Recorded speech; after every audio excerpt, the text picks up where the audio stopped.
Hello everyone, welcome to EduTap and welcome to the Success Stories series. And today I'm really honored to have Mr. Nikhil who has recently cleared the NABARD Grade A officer.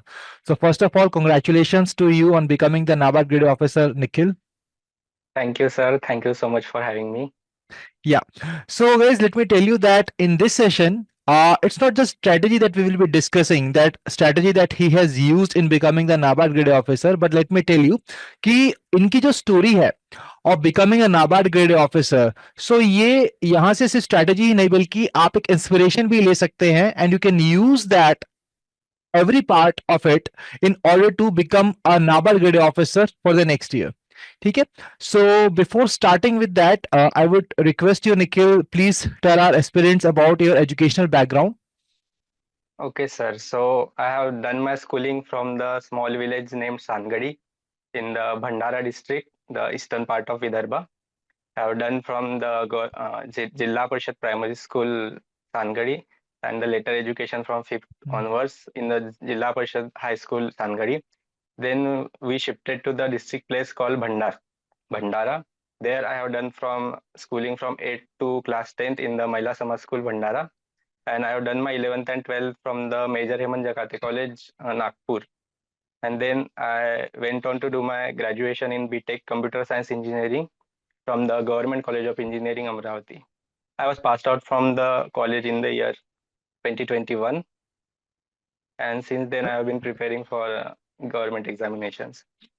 Okay, so my dear aspirants, I would like to draw one attention of yours to a very important point here कि काफी aspirants का एक doubt होता है कि basically सिर्फ IIT IIMs के students ही ऐसे हैं जो कि इन regulatory bodies exam को crack करते हैं, but आप देख सकते हैं कि Nikhil is having a very humble educational background and despite having from that इन्होंने काफी कड़ी मेहनत की and it's been a long journey for him as he started his preparation for government examinations in 2021 and now finally he is with us as a NABARD grade officer. So Mr. Nikhil, when did you decided to start preparing for the government examination? As you were an engineer, so you might have joined an engineering organization in your core part, but you started your preparation for the government examination. How exactly it happened? It was during the lockdown in 2020, so we were at home. The colleges were went online, and we had a lot of time. So my colleagues were preparing for the gate examinations and for the placements. But I have seen the from this experience of the seniors and my siblings also. They are also engineers, so I saw the work culture of corporates and the IT sector. सो तभी से मुझे पता चल गया था कि मुझे ये तो नहीं करना है। तो Mm, फिर और देखा कि और क्या कर सकते हैं, तो यूपीएससी सिविल सर्विसेज मैं यूट्यूब पे देख रहा था कि सक्सेस स्टोरी, तब रिजल्ट भी आया था एक mm, 2019 वालों का शायद। तो तब वो टॉपर स्टॉक वगैरह देख रहा था, तो फिर मुझे लगा कि हाँ ये कर सकता हूँ मैं। और मुझे इसमें काफ़ी सेटिस्फेक्शन भी मिलेगा कि सोशल सेक्टर में कुछ कंट्रीब्यूट कर रहा हूँ, लार्जर सेक्शन ऑफ पॉपुलेशन के लिए मैं कुछ काम करने वाला हूँ। तो उससे ही प्रिपरेशन चालू हुई। फिर 2020 से कोरोना के बाद फिर मैंने चालू कर दिया था धीरे धीरे पढ़ना कॉलेज के साथ साथ। तो फिर यूपीएससी के बाद 2 अटेम्प्ट दिए मैंने यूपीएससी में। तो दोनों बार मेरा प्रीलिम्स नहीं हुआ। पहली बार मेरा सीसेट हुआ, जीएस नहीं हुआ। दूसरी बार में मेरा जीएस हुआ, सीसेट नहीं हुआ। तो उसके बाद फिर मुझे नाबार्ड का पता चला 2023 में। तो फिर उस तब मैंने चालू किया कि नाबार्ड देना है जुलाई जुलाई 2023 में वगैरह। तो वो वाला अटेम्प्ट दिया मैंने और वहाँ पे प्रीलिम्स निकला मेरा और मेंस अपीयर हुआ और 1.5 मार्क्स कम रह गए थे इंटरव्यू कॉल के लिए। And then this year I started rigorously my preparation again and cleared this exam. Okay, very good. So, अगर हम बात करें कि as you started your preparation journey from UPSC examination, right? So, how did NABARD happen to you? When did you decided to prepare for NABARD as well? Yes sir. So जब दो failure आ गए थे Mm, UPSC में, तो फिर चालू हो गया था मेरा कि प्रीलिम्स ही नहीं निकल रहा है। तो फिर अदर गवर्नमेंट एग्जामिनेशन और एज भी बढ़ती जा रही है, तो फिर कुछ फाइनेंशियल सिक्योरिटी के लिए भी mm, चाहिए।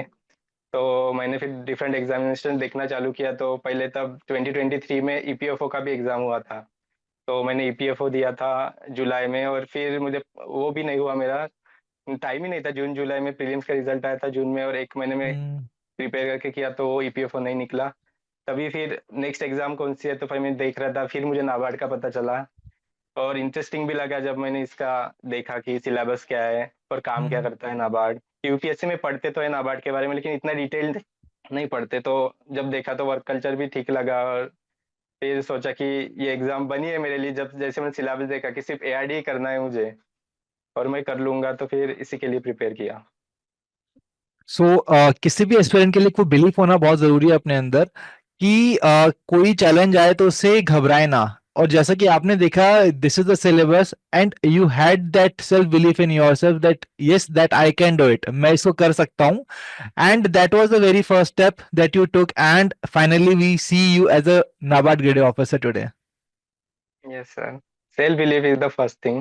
Then it combined with hard work and the mock test processes you follow. Ultimately, you will get whatever you are preparing for. Exactly exactly. और दोस्तों अगर मैं इनके हार्डवर्क की बात करूं तो after being in this journey for so long, at a one time came in his life when he just wanted to get a job, if I'm not wrong, in 2024. So Yes, you were sir. really struggling at that point of time, like any job. I just want to get a job, and at that point of time he was having every second or third, or we can say in every month he was having 2 or 3 examinations.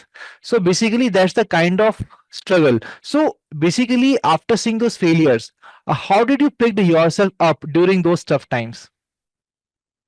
जब 2023 में नाबार्ड नहीं हुआ था तो फिर मैं देख रहा था कि ठीक है, मुझे पता था कि ऑब्जेक्टिव में थोड़ा सा हम्म। गया है मेरा, तो मतलब वीकनेस पता चल गई थी। लेकिन उसके लिए और 1 साल रुकना था क्योंकि नेक्स्ट एग्जाम अगले साल ही होने वाला है।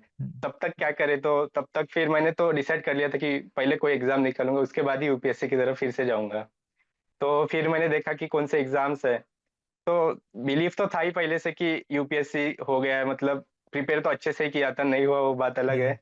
और नाबार्ड के लिए भी किया था, तो 2 बड़े एग्जाम्स है जो जिनके लिए मैंने किया। तो फिर बाकी सराउंडिंग एग्जाम जो मैंने, मेरा जो अभी जो सिलेबस पढ़ा है वो कहाँ मैं यूज कर सकता हूँ वो देख रहा था मैं। तो फिर उसके बाद एक सीएसआईआर की वैकेंसी आई थी, section officer, assistant section officer की फेब में। तो फिर उसका प्रिपेयर किया था। और मैं कंटिन्यूअसली फिर उसी साइकिल में वो हो गया। फिर एसएससी के एग्जाम्स हो गए, सिलेक्शन पोस्ट, सीएचएसएल, सीजीएल, फिर स्टेट पीसीएस हो गए। और उस साल 2024 में तो मतलब कुछ भी निकालना ही था जब तक नाबार्ड आती है, क्योंकि नाबार्ड आएगी सितंबर में। तो सितंबर तक जितने भी एग्जाम्स है उसके लिए मैंने मतलब चालू कर दिया था प्रिपेयर करना, कि जो भी आ रहे हैं नेक्स्ट फॉर्म भर दिया और अपियर करने लग गया। तो उससे वो करंट अफेयर्स वगैरह जो रहता है वो मेरा फ्रेश रहता था। फिर हर एग्जाम के लिए पढ़ ही रहा हूँ मैं, तो साल भर का सब रिवाइज होता रहता था उस साइकिल में। और मॉक टेस्ट लगाने से वो एक एमसीक्यू एप्टीट्यूड आ जाता है आपके पास, कि नहीं भी आ रहा है क्वेश्चन तो गेस कैसे करना है और वो सब चीजें। तो ये सब काफी हेल्प करी मुझे। सो ये काफी इंपॉर्टेंट है वो एक एप्टीट्यूड क्रिएट करना, और वो एप्टीट्यूड क्रिएट होता है जब आप प्रैक्टिस करते हैं। जितना ज्यादा एमसीक्यूज की प्रैक्टिस करते हैं, जितना ज्यादा आप अपीयर होते हैं, खुद को चैलेंज करते हैं, तो उतनी ज्यादा आपकी वो जो स्किल सेट है वो बिल्डअप होता रहता है। Yes sir. या so apart from this, during this particular part, तो what were your, I would say your motivational factor, वो क्या चीज थी जो आपको इतना पुश कर रही थी कि even after seeing those failures, क्योंकि हर एक फेलियर के बाद things comes to square one, right? तो वहां से फिर यस सर। स्क्रैच से चीजों को शुरू करना, and then preparing for all the parts. So एक गुरु मंत्र आपने मुझे बताया था जिसको आप फॉलो करते थे, so what exactly was that? Yes sir, अभी सारे एग्जाम्स वैसे देखे अपन तो पैटर्न तो सेम ही है सबका, कि आपको पहले सिलेबस देखना है, क्या है प्रीवियस ईयर पेपर्स देखना है। कोई भी एग्जाम हो ये 2 चीजें तो पहले करनी ही है। उसके बाद मैं सीधा मॉक लगा देता था। जैसे मैंने फॉर्म भर दिया तो मैं सीधा एक मॉक लगाऊंगा उसकी, कि क्या प्रीवियस ईयर था और क्या क्वेश्चन थे और मैं किस लेवल पे हूँ अभी। तो वो मुझे पता चल जाता था कि अभी मुझे ये आ रहा है, ये नहीं आ रहा है। तो मैं वीकनेसेस को नोट डाउन कर लेता था कि मुझे इस पे काम करना है। तो फिर मैं उसी पे काम करता था, फिर से जीरो से स्क्रैच से चालू नहीं करता कि हर एक चैप्टर पढ़ लिया फिर से। तो सिर्फ वीकनेसेस को मैं कम कम करते करते गया। और अल्टीमेटली फिर हो जाता है कि आप एक लेवल पे आ जाते हो कि फिर प्रीलिम्स निकलने लगते हैं, फिर धीरे धीरे मेंस निकलने लगते हैं। तो एक प्रोसेस है जो सारे एग्जाम्स के लिए फॉलो हो जाते हैं। सो और दोस्तों यहाँ, मोटिवेशन की बात करें तो वही है कि कुछ तो करना ही था। अभी जैसे जैसे एज भी बढ़ती है तो इंटरनल हम्म। मोटिवेशन आता ही है कि अब तो निकालने, और ज्यादा हार्डवर्क से अपन मेहनत करते हैं। और पेरेंट्स का सपोर्ट रहा, सारे फ्रेंड्स वगैरह का भी हम्म। सपोर्टिव थे, तो मोटिवेट करते रहते थे मुझे जब भी डाउन होता था, कोई रिजल्ट आता था, तो उन्होंने काफी हेल्प की मुझे। बिल्कुल। तो दोस्तों यहाँ पर दो चीजें जो आप अपनी प्रिपरेशन के लिए निखिल से सीख सकते हैं। सबसे पहली इंपॉर्टेंट चीज है कि खुद को एनालाइज करना कि where exactly I am right now. ठीक है। काफी स्टूडेंट्स एक गलती करते हैं कि दे ऑलवेज थिंक कि पहले मैं पूरा सिलेबस कंप्लीट करूंगा, उसके बाद I will be giving a mock test to see okay अब मेरी कैसी प्रिपरेशन है। सो बेसिकली ये एक स्टेप हमें एक बार पहले कर लेना चाहिए। फॉर एग्जाम्पल, अगर आपने टेक्निकल नॉलेज ही नहीं पढ़ी है तो इंस्टेड आप एक एटलीस्ट क्वांट रीजनिंग इंग्लिश का एक टेस्ट दे सकते हैं, खुद को थोड़ा सा करंट अफेयर्स के अंदर एनालाइज कर सकते हैं। तो एक अभी सेल्फ एनालिसिस करना काफी इंपॉर्टेंट है, where exactly I am standing here, like जो निखिल ने किया। एंड जीरो स्क्रैच से स्टार्ट करने की बजाय जहां पर जो उनके वीक एरियाज थे उनको इन्होंने आइडेंटिफाई किया और उन पर काम करना शुरू किया। तो उनकी पुरानी प्रिपरेशन भी यहाँ पर काफी काम आई और साथ साथ उन्होंने नई चीजों को भी सीखा, अपनी वीकनेसेस पर काम किया। And that's how basically to attain a different result it is always important कि हम वो देखें कि हमारे अंदर वो क्या कमी है और फिर उस पर काम करके उन चीजों को पूरा करें। सो एक काफी इंपॉर्टेंट चीज है that you can learn from Nikhil. So apart from that Nikhil, you are talking about some motivational factors. Yes sir. तो मोटिवेशनल फैक्टर यही था, जब एक फेल्योर आता है तो उससे मतलब अपने को सीखना है और जल्दी मूव ऑन करना है, अडॉप्ट कर लेना है, उस सिचुएशन को एक्सेप्ट करके आगे बढ़ना है। तो वही एक था कि जल्दी जल्दी मैं एग्जाम देता गया। और इनर मोटिवेशन आता है जब भी डाउन होता है और अपन देखते हैं कि अपने मॉक में क्या स्कोर थे और एक्चुअल में क्या हुआ, तो अपने अंदर ही आता है कि नहीं अभी और ताकत से पढ़ना है और ज्यादा मेहनत करना है। तो अगली एग्जाम है ही, कुछ खत्म नहीं हुआ अभी, मतलब एग्जाम तो चलते रहते हैं साल भर, तो ये नहीं तो नेक्स्ट होगा ऐसे। तो सॉरी टू इंटरप्ट बट यहाँ पर एक बड़ा इंपॉर्टेंट पॉइंट है, लाइक आपने यूपीएससी एग्जाम दिया, then you shifted to NABARD and you missed in the mains, right? उसके बाद राइट आपने सर। काफी और एग्जाम्स दिए। सो कभी एक ऐसा पॉइंट नहीं है आपकी लाइफ में कि यार बस अब बहुत हुआ, अब कुछ और ही कर लेते हैं? नहीं सर, ये तो नहीं हुआ, मतलब करना तो एग्जाम ही था। अभी अगर इसमें हम्म। कूद गए तो फिर अभी तैरना सीखना पड़ेगा और जीतना भी पड़ेगा आगे। तो कभी ऐसे ऐसा तो नहीं था कि प्राइवेट की तरफ जाना है, क्योंकि मैं सोच लिया था जब गया था 2021 में हम्म। कि 25 ईयर्स तक तो मैं दूंगा, 2-3 अटेम्प्ट दूंगा, यूपीएससी के ही दूंगा, ऐसे सोचा था कि निकल हम्म। तो जाएगा कुछ तो। लेकिन जब अपने तरीके से चीजें नहीं गई, तो फिर एक वो मैंने रखा था कि 25 ईयर्स तक तो कोई ना कोई तो एग्जाम निकालना ही है अभी। तो वो सबसे बड़ा मोटिवेशन था। और वो मैंने लिखा भी था कि 25 तक तो हम्म। करना ही है करके, और 25 में हो गया 2025 में। सो दोस्तों मुझे यहाँ से एक बात पता चलती है निखिल कि एक स्ट्रॉन्ग सेल्फ बिलीफ होना बहुत इंपॉर्टेंट है whenever you are deciding even to appear for these examinations, because it really helps you out in your journey of becoming the officer in your desired organization. And I think Nikhil का जो वो strong self belief है कि ये मैंने decide किया है, I will be backing up my decision और ये मुझे at any cost I want to do this. So really I think कि कहने से ज्यादा जब आप करते हैं इसको तो और ज्यादा आपको अच्छा लगता है Nikhil, and you have really done it very well. Yes sir. और अपार्ट फ्रॉम करते दिस। करते जर्नी में भी आप काफी चीजें सीख जाते हो। जब स्टार्टिंग में जब हम्म। शुरू करते हो तब पता नहीं हम्म। रहता कि और क्या है, मतलब फिर धीरे धीरे आप हम्म। फेलियर से सीखते सीखते आप और ज्यादा रिफाइन हो जाते हैं आपकी personality. Definitely. So apart from this, like you were from a humble background Nikhil, तो कभी आपके मन में नहीं आया कि यार maybe I am not that much able और आई वुड से कैपेबल कि मैं इसको पता नहीं क्लियर कर पाऊंगा या नहीं कर पाऊंगा, because I am not those from eminent institutions of the country? वो थोड़ा सर तो वो तो रहता ही है कि थोड़ा हम्म। इंफीरियरिटी कॉम्प्लेक्स टाइप जो हम्म। रहता है, कि मराठी मीडियम से पढ़े या सेमी हम्म। इंग्लिश से पढ़े, और काफी मतलब आईआईटीज के लोग भी है या कंपटीशन में, वो तो रहता ही है। लेकिन जब अपन मॉक्स देते रहते हैं तो आपकी हम्म। रैंकिंग पता चलती है वहाँ पे कि किस लेवल पे है आप, तो फिर धीरे धीरे वो बढ़ता है कॉन्फिडेंस, और फिर एक्चुअल एग्जाम में भी आप वैसे ही करते हैं। तो एक काफी इंपॉर्टेंट पॉइंट है कि जो माइंडसेट है जो आपने बताया कि इंफीरियोरिटी कॉम्प्लेक्स तो फील होता था, तो उस माइंडसेट को आपने ओवरकम कैसे किया, कैसे खुद को उसके पार लेकर आए आप? ये सर, तो मैं अपने स्ट्रेंथ्स पे ही खेलता था। मैंने हम्म। मतलब ऐसे एग्जाम चूज नहीं किए कि जो मुझसे हो गए ही नहीं, ऐसे करता तो मैं उसी में फंसा रहता। जैसे बैंकिंग से थे कि एसबीआई पीओ या क्लर्क वगैरह एग्जाम्स होते हैं, मैंने वो दिया ही नहीं, क्योंकि मुझे पता है मेरी हम्म। उतनी स्पीड नहीं आएगी क्वांट रीजनिंग में, और मेरा जो हम्म। यूपीएससी का भी जो बैकग्राउंड है वो हेल्प नहीं करने वाला उतना। हम्म। तो मैंने ऐसे एग्जाम चूज किया कि मैं निकाल सकता हूँ उनको।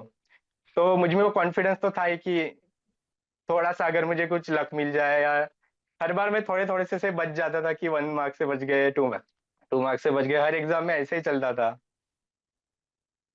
Okay, so guys, let me tell you, apart from the luck that he has mentioned, or strong self-belief or strong motivation, there is one more important point right now. क्योंकि आज के टाइम हम देखते हैं कि we are having ample resources around us. ठीक है, and we are quite confuse कि कहाँ से पढ़े, क्या क्या करें. Even there are people who basically enrol themselves into 2, 3 और 4 courses, so that and at the end of the day they are just quite confused कि अब इस सोर्स का ये कर लिया है, इस सोर्स का ये कर लिया है, still they are having not that much of the confidence.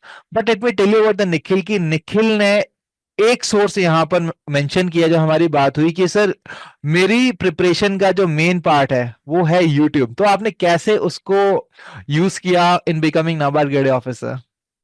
Yes sir, you मतलब यूट्यूब से सब कुछ पता चल जाता था कि टॉपर स्टॉक से लेके स्ट्रेटेजी से लेके प्राइमरी सोर्स मेरा यही था सारे सब्जेक्ट्स के लिए। अगर कोई टीचर भी चूज करना है तो पहले 2 4 टीचर्स की वीडियो देख लूंगा और उसमें से एक सॉर्ट करूंगा और फिर उसी को कंटिन्यू करूंगा।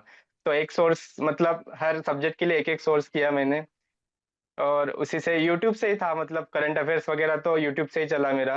Most of the daily current affairs देखना, डेली पीआईबी देखना, और वो मंथली कंपाइलेशंस आते हैं वो सब, तो यूट्यूब से ही सारी बातें पता चली। क्योंकि मेरा ऐसा कोई पीयर ग्रुप था नहीं कि जो इस मतलब जर्नी में मेरा साथ दे, या कोई टॉपर बना है, किसी गवर्नमेंट एग्जाम की प्रिपेयर किया, तो ऐसा कोई नहीं था। तो मैं ही था जो मुझे ही करना था, मैं ही मेंटर हूँ, मैं ही स्टूडेंट हूँ, मुझे ही खुद को मतलब गलतियां करनी है, सीखनी भी है।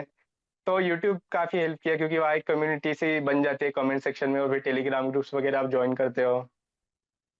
तो सारी चीजों के लिए मैंने यूट्यूब पे पहले सर्च करता हूँ, उसी के बाद ही फिर देखता हूँ कि क्या करना है आगे। तो दोस्तों यहाँ पर एक काफी इंपॉर्टेंट चीज है कि there are so many people who crib about this part कि सर मेरे पास कोर्स नहीं था या मेरे पास रिसोर्सेस कम थे. तो where there is a will there is a way. तो जैसे निखिल ने अपना एक पार्ट चार्ट किया एंड वो उस पर चले, इन्होंने अच्छे से एनालाइज किया चीजों को, अपनी वीकनेस और अपनी स्ट्रेंथ को जाना अच्छे से, यूट्यूब का अच्छा और इस्तेमाल किया जो कि फ्रीली अवेलेबल है आजकल on your clicks on your finger tips. So basically it is very important कि हम अपने रिसोर्सेज को बहुत अच्छे से मैनेज करें. तो निखिल, आपने अपने रिसोर्सेज को कैसे मैनेज किया? लाइक आप 2 3 रिसोर्सेज पर गए या फिर आपने सिंगल रिसोर्स पर आप स्टिक रहे? तो क्या आप गाइड करना चाहेंगे फ्यूचर एस्पिरेंट्स को? ये सर अभी मैंने बताया कि एक सब्जेक्ट के लिए एक ही टीचर चाहिए, एक ही सोर्स हम्म. चाहिए, उसी को आप पूरा भरोसा करो और हम्म. उसी के मतलब मटेरियल को पढ़ो और उसी से सीखो। क्योंकि 2 3 जब आप चेंज करते हो तो फिर आपका माइंड और कंफ्यूज हो जाता है कि ये करे या वो करे, हम्म. इसने ये बोला था, उसने वो बोला था। तो आप एक सोर्स पे टिके रहो। मतलब हर सब्जेक्ट के लिए मैंने ऐसे ही किया। यूपीएससी के लिए भी वैसे ही था, जो यूपीएससी का मटेरियल था फिर मैंने उसी पे स्टिक किया नाबार्ड के टाइम भी, हम्म. कि ईएस है मुझे वही से करना है। अभी फिर से नया टीचर ढूंढो और उसी के नोट्स बनाओ, ये सब किया ही नहीं मैंने। सीधा यूपीएससी का जो मटेरियल था, मैंने इकोनॉमी मृणाल से पढ़ी थी, तो हम्म. उन्हीं के नोट्स और उन्हीं के लेक्चर्स को मैं फॉलो करता गया। और वो इतने साल से पढ़ रहा है तो वो दिमाग में छप भी जाता है। और फिर बस वहाँ पे वैल्यू एडिशन करनी है, जो एग्जाम आ रही है उसकी डिमांड के हिसाब से आपको बस एडजस्ट करना है वो स्ट्रेटेजी थोड़ा। बाकी बेसिक मटेरियल तो सेम ही, इकोनॉमी चेंज नहीं होने वाली। Definitely. So, covering all the syllabus and managing your resources. Apart from that, एक एस्पिरेंट के मन में हमेशा ये ख्याल आता है कि क्योंकि you are appearing in so many examinations, right? And you are also facing the failures as well. In some stages, you are also facing the successes as well, right? But yes still, sir. one point come when you just feel like giving up. So basically, दोस्तों मैं आपको बताना चाहता हूँ कि like in 2024, even he was in that situation कि he isolated himself. इन्होंने खुद को बिल्कुल अलग कर लिया and he just preparing on his himself. खुद से प्रिपरेशन करने लगे, एकदम आइसोलेट करके रहे कि बस अब मुझे करना है.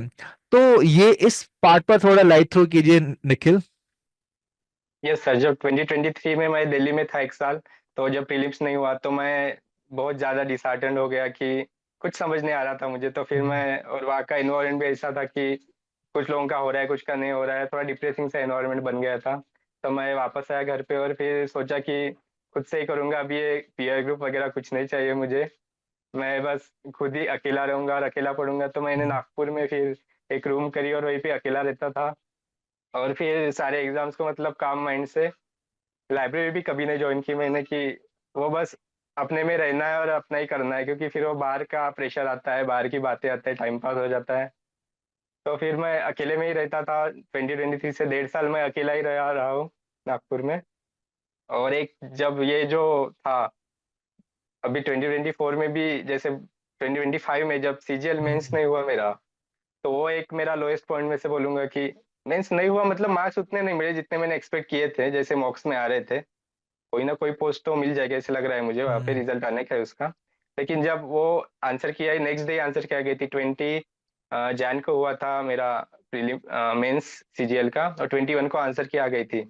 तो उसके बाद जब मैंने कैलकुलेट किया मेरा स्कोर, तो उतना नहीं बन रहा था जितना मैं एक्सपेक्ट कर रहा था। तो तब तो मतलब मैं काफी श्योर था कि या तो हो ही जाएगा करके, अगर नाबार्ड नहीं भी हुआ तो सीजीएल हम्म, में तो हो ही जाएगा करके, क्योंकि अच्छे नंबर आ रहे थे और मैं काफी कॉन्फिडेंट भी था। लेकिन वो 2-3 सिली मिस्टेक्स हो गई और पेपर भी काफी इजी था, तो फिर वहाँ काफी रैंक काफी नीचे चली जाएगी वहाँ पे। तो वो पॉइंट था। और फिर 31st को मेरा इंटरव्यू था नाबार्ड का, तो मेरे पास हम्म। 10 दिन थे। तो सॉरी टू उन इंटरप्ट बट इसको हम कैरी फॉरवर्ड करेंगे निखिल। बट यहाँ पर एक पॉइंट है कि बहुत सारे एस्पिरेंट्स इस फेज से गुजरते हैं and at that point of time उनका जो कॉन्फिडेंस लेवल है वो काफी कम हो जाता है, राइट? और हम काफी स्ट्रेस फील करते हैं। तो ऐसा ही स्ट्रेस आपने अपनी इस पूरी जर्नी में फील किया होगा पहले भी। तो क्या आप हमारे एस्पिरेंट्स को बताना चाहेंगे कि कैसे उस स्ट्रेस से हम निकल सकते हैं? आपके लिए क्या स्ट्रेस बस्टर्स थे? आपके लिए कौन सपोर्टिंग सिस्टम था? यस सर, अभी इतने एग्जाम दिए तो फेलियर तो आने ही वाले थे। तो रात पे नींद भी नहीं आना, रोते रहना, कुछ नहीं करना, ऐसे भी दिन जाते थे। तो मतलब काफी डिमोटिवेटिंग सा हो जाता था कभी हम्म, कभी। तो फिर मैं ऐसे ही पेरेंट्स से बात कर लिया या फ्रेंड से बात कर लिया, कुछ बेस्ट फ्रेंड थे मेरे, वो काफी सपोर्टिव थे। और फिर ऐसे यूट्यूब ही था, मतलब कुछ भी लगा मुझे सर्च कर दो आ जाता है। तो यूट्यूब पे वीडियोस देख लेना, थोड़े मोटिवेटिंग से वीडियोस देख लेना, या कुछ अगर अच्छा मन करा तो व्लॉग्स देख लेना, ट्रैवल व्लॉग्स देख लेना, उसका काफी शौक है मुझे। या फिर स्ट्रेस बस्टर के लिए मैं चेस खेलता हूँ, तो वो एक हॉबी है मेरी। तो मैं चेस खेलता था, कभी कभी दिन भर चेस ही खेलता था, अगर हम्म। मूड ही नहीं है, रिजल्ट आया है, कुछ नहीं हो रहा है। तो अब ऐसे धीरे धीरे एक ही दिन में तो नहीं होने वाला ना, वो डाइजेस्ट होने में टाइम लगता है कि खत्म हो गई एग्जाम, अभी नेक्स्ट के लिए करना है। तो उसके लिए 1-2 दिन दो आप, घूमो फिरो या जो अच्छा लगता है वो करो, फिर धीरे धीरे अपने शेड्यूल में आ जाओ। यही था मेरा। तो दोस्तों एक बहुत ही बड़ी लर्निंग हमारे लिए ये है कि at times we just think कि हमारी लाइफ में ज्यादा प्रॉब्लम्स है, हमारी लाइफ में ज्यादा दिक्कतें हैं। But in everybody's life there is something which is going on, right? And coming back to that point which Nikhil was going to tell all of us, that was on 31st there was his interview. और उससे 10 दिन पहले आपका CGL का answer किया है, right? When you just yes sir. Identified and you are really low at that point of time. तो कैसे यस आपने सर। उस टाइम पर खुद को पिकअप किया? और 10 दिन में आपका इंटरव्यू था, तो कैसे आपने उस टाइम पर खुद को री एनर्जाइज किया और फिर से उसकी प्रिपरेशन की? यस सर, वो one of the lowest point बोलूंगा मैं कि था। क्योंकि जब आंसर की आई थी तो मतलब कुछ नहीं समझ आ रहा था कि आगे क्या करना है। और आप वो मेंस के फेज में था ना, और वो ट्रांजिशन भी चाहिए था कि सीजीएल मेंस हम्म, दिए, वहाँ कंप्लीट डिफरेंट सिलेबस है, क्वांट रीजनिंग इंग्लिश करना है, और अभी इंटरव्यू देना, या थोड़ा आंसर बनाना पड़ेगा, डिस्क्रिप्टिव बात करनी हम्म, पड़ेगी, तो मतलब जोन भी चेंज करना था एकदम से। और वो डिफिकल्ट लगने लगा था कि यार मतलब जिसमें कॉन्फिडेंट था मैं, वही नहीं हुआ मेरा।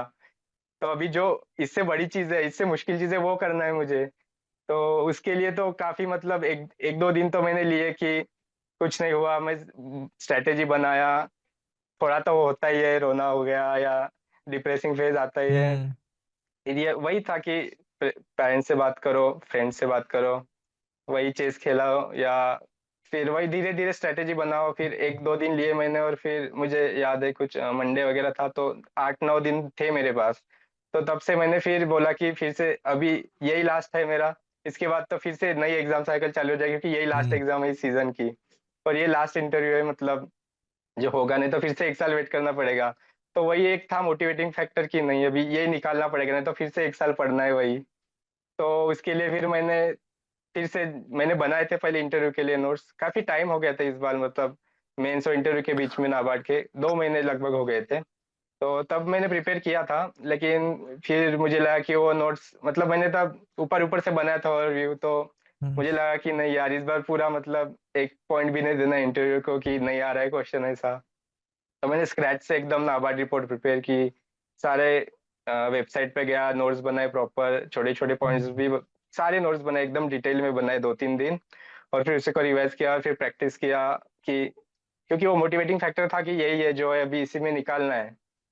हम्म। तो उसी से हो गया फिर वो 10 दिन, मतलब सबसे ज्यादा पढ़ाई की मैंने ऐसे बोलूंगा इंटरव्यू के लिए, इतना मेंस के लिए भी नहीं पढ़ा था कि मतलब 10-15 घंटे पढ़ रहा हूँ, सोते टाइम भी वही क्वेश्चन आ रहा है कि वो क्या पूछेंगे मैं का आंसर दूंगा। वो मेरा खुद से ही क्वेश्चन आंसरिंग चालू रहता था कि इससे ये पूछ सकते, इससे वो पूछ सकते थे, बीच में ही फिर उठ गया कि अरे ये भी पूछ सकते, ये भी ऐड करना हम्म। पड़ेगा, फिर से उठते थे, फिर से लिखते थे। तो ऐसे ही चलता था। सो आई थिंक दोस्तों काफी इंपॉर्टेंट चीज जो हम यहाँ से सीख सकते हैं फ्रॉम द निखिल कि basically there are times which comes in our life की जो एक मेक और ब्रेक मोमेंट है, right? And at that point of time even when he broke down, right, but still he picked up himself, he knew it कि मेरे पास अभी क्या टास्क है, what I can do right now and how I can use the present time in a more efficient manner, और उन्होंने वो किया 10 डेज में। उन्होंने और जितने ज्यादा परमुटेशन कॉम्बिनेशन हो सकते थे about the questions about everything, he just turn world upside down कि मुझे सब कुछ कर लेना है, and he made it finally to the final list of NABARD grade officer. तो निखिल यहाँ पर एक और इंपॉर्टेंट पॉइंट है, when we talk about the interview, did you also appeared in any kind of mock interviews? Yes sir, mock interview दिए थे मैंने, एडुटैप का ही दिया था और एक क्लैरिटी का था। 2 मॉक इंटरव्यू दिए थे मैंने। सो अगर हम बात करें आपके मॉक इंटरव्यू जो एडुटैप पे हुआ, तो हाउ वाज द पैनल और उनका जो फीडबैक था वो किस तरीके से उसने आपको हेल्प की इन योर एक्चुअल इंटरव्यू? काफी हेल्प की सर। पैनल था, सुनील सर थे जो एक सीजीएम रह चुके हैं नाबार्ड के, और एक अश्विनी सर थे। तो उन्होंने, मेरा एक्चुअल इंटरव्यू भी काफी लॉन्ग हुआ, मतलब 20-22 मिनट्स के आसपास हुआ। नॉर्मली उतना नहीं होता है नाबार्ड में, लेकिन मेरा चला उतना लंबा। तो ऐसा हो सकता था कि अगर इतना लॉन्ग इंटरव्यू लेने की अगर मुझे आदत नहीं है, तो हो सकता था कि ऐसे मैं बर्न आउट हो जाऊँ या ऐसा। लेकिन एड्यूटैप में जब इंटरव्यू हुआ तो मेरा 30 मिनट्स का इंटरव्यू चला था। दोनों पैनल मेंबर्स ने जो क्वेश्चन पूछे थे, एक्चुअल में जो डैप से पूछे थे, वो मतलब सिमिलर लाइंस पे ही पूछे थे कि why NABARD, why did you not join the corporate organization. और ऐसे कुछ क्वेश्चन थे जो डायरेक्टली पूछे गए, तो उससे मुझे काफी कॉन्फिडेंस मिला स्टार्टिंग में। जब ऐसे क्वेश्चन आ जाते हैं, जो आपने ऑलरेडी आंसर किए हैं, हम्म। तो आपका कॉन्फिडेंस अपने आप बूस्ट हो जाता है। और सर ने जो फीडबैक दिया था, सुनील सर ने, कि आप नाबार्ड रिपोर्ट अच्छे से करो और वेबसाइट करो, इससे बाहर कुछ नहीं आने वाला, तो वही से भी वो भी काफी मतलब हेल्प किया मुझे। Okay, so basically, and when we talk about the your experience at the interview, how was it? It was very good experience. Both the members were very cordial and very means humble, and they took me like मेरा ये first interview था, तो थोड़ा nervous तो था मैं। आज तक कभी इंटरव्यू ही नहीं दिया था मैंने। तो सर Mm. ने वो आइडेंटिफाई किया कि डोंट वरी निखिल, सबका फर्स्ट टाइम होता है और इसी को लास्ट बना दो। तो सर ने काफी हेल्प की, मतलब काफी कॉर्डियल एनवायरनमेंट बनाया। और क्वेश्चंस भी काफी मतलब सिमिलर लाइंस पे थे जो एक्चुअल इंटरव्यू में आए थे। Okay, and you really made it your last, as right now you are the NABARD grade officer. Yes sir. So, how was your family's reaction when you saw the result that now, yes, I have become the NABARD grade officer? Yes sir, the result came at the evening around 5 PM। तो 2-3 दिन से वो चल रहा था कि result आने वाला है, आने वाला है। सो वो तो था कि कभी भी आ सकता है। तो जब रिजल्ट देखा मैंने, पहले वेट लिस्ट आई थी, तो मैंने वेट लिस्ट देखा, वहाँ नहीं था मेरा नाम। और मुझे श्योर था कि फिर वेट लिस्ट में नहीं है, तो अगर रहता तो Mm. थोड़े 0.5 या ऐसे मार्क्स से रह जाता, तो वेट लिस्ट में तो आ ही जाता मैं। तो फिर मैं श्योर था कि मतलब हो सकता है, जैसे सिलेक्ट लिस्ट आई मैंने देखा कि, क्योंकि वैसे सेंटर में ही था मेरा रोल नंबर, मुझे मतलब फर्स्ट व्यू में ही दिख गया था मेरा रोल नंबर। मैंने वो Mm. वेरीफाई किया अपने एडमिट कार्ड से, तो मैच हुआ। फिर मैंने पेरेंट्स को कॉल किया, पापा को कॉल किया, फिर उनको बताया, तो वो काफी काफी मतलब खुश हो गए कि I am proud of you, मतलब आपने मेरी छाती चौड़ी कर दी, ऐसे वैसे काफी। They were in tears, tears of happiness. and then they told my mother. Both were very happy. So So it's it was always very great to emotional hear moment. those words from our parents, right? Yes, sir. Yeah. So, when we talk about one final message that you would like to give to the aspirants, and apart from that, I would like to ask you one more important point, but I will be asking you after that only. First, please try to answer this. तो जब भी prepare करते हैं तो Mm. अपना full 100% दो, process follow करो, हो जाएगा। पहले सिलेबस देखो, प्रीवियस ईयर्स देखो और अपने आप को टेस्ट करो, अपने वीकनेसेस को जानो और उसी पे काम करते जाओ। और सेल्फ बिलीफ रखो, हार्ड वर्क करो, स्मार्ट वर्क भी ज़रूरी है। यही स्मार्ट वर्क है कि अपने पहले ही आपने टेस्ट कर लिया खुद को और सिर्फ वीकनेसेस पे काम कर रहे हो, तो आप ऑलरेडी आगे हो, जो स्क्रैच से चालू कर रहे हैं, तो आप उससे जल्दी अडॉप्ट कर लेते हो। और मॉक्स दो, बहुत सारे मॉक्स दो, प्रैक्टिस प्रैक्टिस ही करना है, एटलास्ट आंसर ही सॉल्व करने हैं, पढ़ने से कुछ नहीं होने वाला। तो जितने ज़्यादा क्वेश्चन सॉल्व करोगे उतना ज़्यादा आपको एमसीक्यू एप्टीट्यूड डेवलप हो जाएगा। Right. And what makes your success special, Nikhil? Special तो सर मैं बोलूँगा कि अगर मैं कर सकता हूँ तो फिर कोई भी कर सकता है। मतलब मैं रूरल बैकग्राउंड से आता हूँ, विलेजेस में पढ़ाई की, मराठी मीडियम में, सेमी इंग्लिश मीडियम में, तो आई वुड से कि अगर मेरे से हो सकता है तो फिर कोई भी कर सकता है। मैं ऐसे कुछ काफ़ी ब्राइट स्टूडेंट नहीं था और कॉलेज में भी कुछ ऐसे मेरा 9-10 सीजीपीए वाला तो नहीं था मैं।